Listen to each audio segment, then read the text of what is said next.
자, 현금 예금의 공시. 자, 보죠. 자, 여기서는 일단은 그 현금 및 현금성 자산. 야, 여기에 좀 집중을 하시고. 자, 우리가 현금이 공시될 때 현금만 공시가 되는 게 아니라 현금 및 현금성 자산이다 해서 특히 현금성 자산. 이게 통합돼서 이제 공시가 되게 되어 있습니다. 자, 먼저 현금 보시면은 당연히 통화, 뭐 지폐나 주화 이런 게 있겠고. 자, 통화는 아니지만 통화 대용증권이다 해서 여러 가지가 나오죠. 뭐 대표적인 게 수표 뭐 이런 것들입니다. 자, 타인이 발행한 당좌 수표 현금이에요. 그럼 가계 수표, 자기압 수표, 송금 수표, 여행자 수표, 우편환, 송금환 이렇게 돼 있고. 그다음 만기도래 공사채 이자 지급표다 이렇게 돼 있습니다. 자, 우리 회사채 구입하게 되면은 그 회사채 이렇게 있으면은 여기 뭐 1억, 금 1억 이렇게 하고 여기에 이자표가 이렇게 붙어 있어요. 이게 이자표가 만기가 되면은 이거 하나 딱 띄면 이게 돈이에요. 갖다 주면 줍니다. 이자표 이런 것들이고 현금이죠. 그러니까 자, 대체저금 지급증서 한번 뭐 네이버 포털에 한번 지식인한테 물어보시고 뭐 지점 전도금 그다음에 배당금 지급 통지표도 통화 대용증권으로 보고 있습니다. 즉시 현금화가 되기 때문에. 그 다음에 어음 중에서도 이제 일람출구보험이라고 돼 있죠. 어음은 이제 만기가 돼 이제 결제가 이루어지는데, 갖다 제시하면 그냥 돈 주는 거예요. 이게 일람출구보험이기 때문에 이게 현금이다. 이런 얘기고. 그 다음에 국세환급금 그 통지서. 국세환급이 있게 되면은 통지가 와요. 그럼 갖다 주면 돈 나와요. 이게 바로. 자, 그 다음에 요구불 예금이죠. 바로 그냥 인출할 수 있는 당좌 예금이나 보통 예금 이런 것들. 자, 이게 현금으로 이제 범위가 꽤 크죠. 넓습니다. 자, 우리 계산형 문제 이제 다음으로 현금 및 현금성 자산을 구하라 해가지고 각 금액이 막 주어집니다. 그럼 집계를 해주셔야 돼요. 자, 여기서 이제 다 나와요. 다 나옵니다. 자, 이제 중요한 건 이 현금성 자산이에요. 이것도 이제 집계가 돼야 된다는 건데 현금성 자산. 현금성 자산은 현금 및 현금성 자산으로 통합돼서 자, 공시가 돼야 됩니다. 공시가. 자, 첫 번째 조건이 있습니다. 첫 번째, 유동성이 높다. 바로 현금화 가능하다. 이런 얘기죠. 그 다음에, 당연히 현금으로의 전환이 용이하다. 그 다음 세 번째, 가치 변동의 위험이 경미하다. 자, 이런 조건이 있습니다. 현금성 자산. 이게 아무것도 아닌 것 같아도 우리 그 세무사 2차 시험에 현금성 자산이 뭔지에 대해서 서술해봐라 나왔어요. 요 키워드 요 세 개죠. 이거 안 들어가면 틀린 거예요. 그런지 나온 적도 있습니다.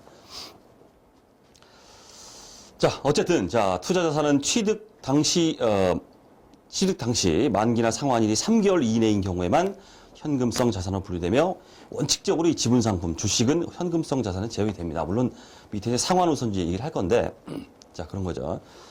자, 키워드는 뭐다? 3개월 이내예요. 3개월 이내.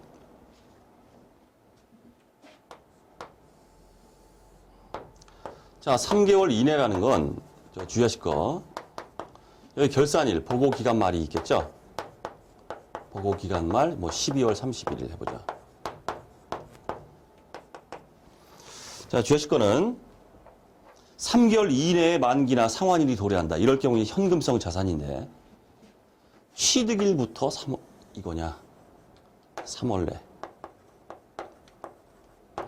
보고기간 말부터 3월 내냐.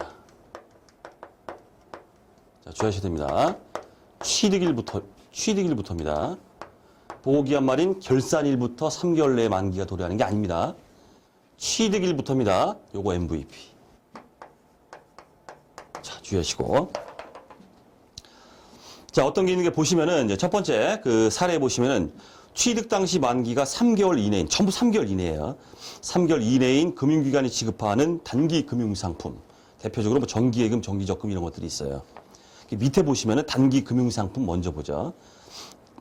자, 단기적 자금 운용 목적이거나 보고기한 말로 또 언제? 1년 이내에 도래하는 현금성 자산이 아닌 것 이렇게 돼 있죠. 뭐 정기예금, 정기적금, 뭐 CD, 우리 저 양도성 예금 증서 막 이런 것들이 있는데 1년 이내면 단기 금융 상품이에요. 하지만 만약 CD나 이런 것들이 그 만기가 예를 들어 3개월 이내다 그러면 어떻게 된다는 뜻이에요? 현금성 자산이야. 이걸 주의하셔야 됩니다. 나와 있잖아요. 취득 당시 만기가 3개월 이내인 단기 금융 상품.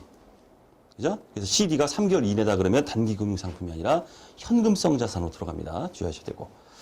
그다음 취득 당시 만기가 3개월 이내 도래하는 채무증권, 채권이죠. 그다음 취득 당시 상환일까지 기간이 3개월 이내인 상환 우선주. 그다음 3개월 이내의 환매 조건인 환매채. 환매채 한번 설명해 볼까요?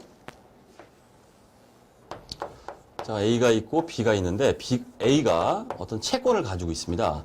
우량 채권이기 때문에 팔 생각은 없는데 얘가 단기적으로 유동성 압박이 왔어요. 돈이 좀 필요해요. 얘한테 매도합니다. 채권 매도. 얘는 이제 얼마 줄래? 그랬더니 1,000원만 줘. 그래서 1,000원 줬어요. 그리고 얘가 한다는 소리가 얘는 지금 유동성 압박 때문에 잠시 채권을 판다고 그랬죠? 처분할 생각이 없어요. 그러면서 얘가 하는 말이 야, 일정 기간 지난 후에 내가 다시 살게. 살 때는 어떻게 한다? 더 비싼 가격에 사줄게. 이렇게 한 거예요. 환매, 예를 들어서 1,200. 이런 조건으로, 이런 것들이 환매채입니다. 환매하면 뭡니까? 돈 들어오고 막 이런 돈과 같다는 뜻이에요. 이게 3개월 이내. 그러면은 참고로 말씀드리는데 이게 실질이 뭡니까? 돈 1,000원 받았다가 환매하면서 1,200원 준 거죠. 그래서 우리 소득세법상에서는 요 환매 그 차익입니다. 200원. 이걸 갖다 이자 소득으로 보도록 돼 있어요. 이자 소득. 소득세 과세당합니다. 자, 어쨌든 요런 것들이 이제 환매채인데, 자, 환매 조건인 그 환매채, 이런 것들이 현금성 자산으로 돼 있고, 참고로 뭐 3개월 이하인 초단기 수익증권, 이게 뭐냐? 뭐 MMF, 뭐 실무적으로 엄청나게 많아요. 뭐 참고 사항이고. 자, 단기 금융상품은 받고 장기 금융상품은 볼 게 없죠. 1년 넘어간다. 이렇게 하면 장기다. 이런 얘기고. 비유동. 자, 기타 이제 자질구레한 거 좀 보죠. 자, 가불금 차용증서 나오고 있어요. 차용증서는 뭡니까? 돈 빌려주고 받는 증서죠. 뭐가 될까요? 가불금. 종업원한테 가불금 줬어요. 다 대여금이에요. 대여금. 그죠? 자, 보고기한 말부터 회수 시점까지 1년을 기준으로 해서 이내면 단기 대여금, 넘어가면 장기 대여금 이런 식으로 분류가 된다. 다만 종업원에 대한 선급급여라는 건 개정이 없습니다. 종업원한테 선급급여 뭐예요? 가불이죠? 뭐라고 그랬어요? 대여금이라고 그랬죠? 대여금. 선급 비용이 아닙니다. 이런 건 없어요. 이런 건.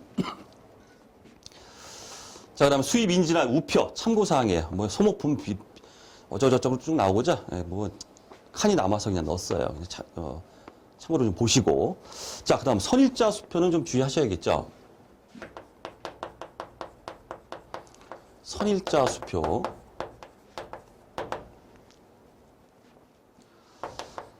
자, 실제, 수표긴 수표인데, 선일자 수표. 실제 발행일이 예를 들어서 1월 1일이라고 해보죠. 자, 근데 수표에 기재된 발행일. 기재된 발행일은 뭐 4월 1일이다. 이런 걸 우리가 선일자 수표라고 그래요. 그럼 실질을 딱 보면 뭐가 될까, 이게? 실제 발행일은 1월 1일인데, 수표에 그 기재된 건 발행일은 4월 1일이기 때문에 4월 1일 날 가서 돈 찾을 수 있어요. 이게 마치 뭡니까? 어음이랑 똑같아요. 실질이 어음입니다. 자, 그렇기 때문에 약속어음이나 선일자 수표도 어음과 같습니다. 그렇기 때문에 어음상의 매출채권 또는 미수금으로 처리하라 이렇게 되어 있습니다. 상거래 관련이면 매출채권이고 상거래 관련 없으면 미수금, 어음상의 채권이다 이런 얘기고. 자, 그 다음에 당좌차월이죠. 당좌차월 A은행이 있고 A은행, B은행이 있어요. 자, 잔액을 보니까 얘는 이제 당좌 예금이 있어요. 당좌 예금이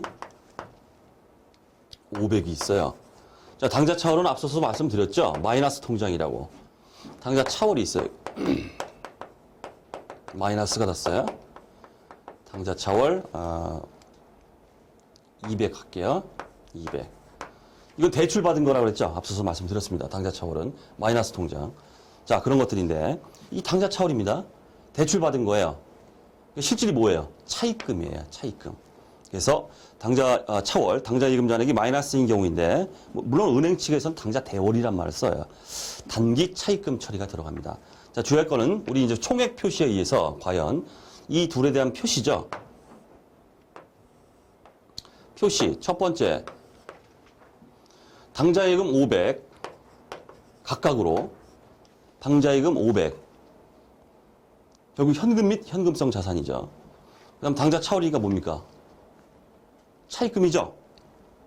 차입금 200. 차입금 200. 이렇게 표시해야 되느냐? 아니면 퉁쳐가지고 500 여기 마이너스 200 300. 뭐라고 그랬습니까? 우리 총액주의입니다. 총액주의. 퉁치면 안 됩니다. 상기하면 안 돼요. 상기하면. 그래서 그렇게 처리를 해주더라 이런 얘기고. 자, 그다음에 소액 현금입니다. 돈을 당좌 예금이 있다 그러면 돈을 잠시 일반적인 경비에 쓰기 위해서 뭐예요? 금고에다가 딱 넣는 거예요. 이게 이제 전도금 그렇게 말하는데 사례 보면 아무것도 아니죠. 자, 당좌 예금을 인출해서 소액 경비를 지급한 후에 지출에 대한 부족분을 정액 또는 부정액으로 보충하는 제도다. 금고 딱 열어보니까 돈이 쓰고 얼마 안 남았어요. 그럼 다시 당좌 예금에서 빼가지고 보충. 이런 것들이 이제 소액 현금이다. 이런 얘기예요. 자, 사례 간단하게 보겠습니다. 자, 당좌 예금을 인출해서 지점에 송금을 했습니다. 1,000원을. 그럼 소액 현금 1,000원 늘어나고 당좌 예금 줄어들죠. 1,000원이. 자, 그랬다가 이제 지출 증빙 보고를 받았어요. 봤더니 여비교통비로 예를 들어서 900원을 썼어요. 근데 금고를 딱 열어보니까 현금 잔액이 60원이에요. 그럼 이게 뭡니까? 940원을 쓴 거죠? 근데 실제 쓴 거는 증빙은 900원 썼대요. 어라? 왜 모자라지? 자, 여비교통비. 증빙 받아보니까 900원. 자, 그런데 소액현금, 날라간 돈을 보니까 얼마가 없어졌냐면 잔액이 60원이니까 940원이 없어졌어요. 어라? 이 40원 어디 간 거야? 어디 간 거야? 몰라요. 어디 간 거지 40원이? 일단 현금 과부족. 과부족이라는 임시 계정을 잡습니다. 임시 계정을 잡아요. 자, 그 다음에 소액 현금을 보충했대요. 940원 날라갔죠? 940원 날라갔으니까 940원을 보충했어요. 그럼 또 1,000원이 딱 됐겠죠? 소액 현금 940, 당좌 예금 940. 자, 그랬다가 결산이 될 때까지 야, 이거 어디 간 거야? 아무리 원인을 밝히려고 해도 몰라요. 원인 불명. 이럴 경우에는 에이, 모르겠다. 이 임시 계정입니다. 얘는 반드시 없어져야 돼요. 에이, 모르겠다. 잡손실 40 하고서 임시 계정 현금 과부족을 없애더라. 아주 기초적인 우리 회계 원리 수준의 얘기입니다. 자, 그 정도 이제 보시면 되겠습니다. 어쨌든 이번 시간은 현금성 자산 여기 이제 집중을 하셔야 되고 우리 문제가 나올 때는 다음 자료를 쫙 줍니다. 수표걸, 양도성 예금 증서가 막 줘요. 자료를 면밀히 검토해서 현금 및 현금성 자산을 착 집계해서 빨리 눈썹이 휘날리게 답을 탁 찾아내셔야 됩니다. 거기에 좀 집중을 하시면 되겠네요. 자, 이번 시간 여기까지 하도록 하겠습니다.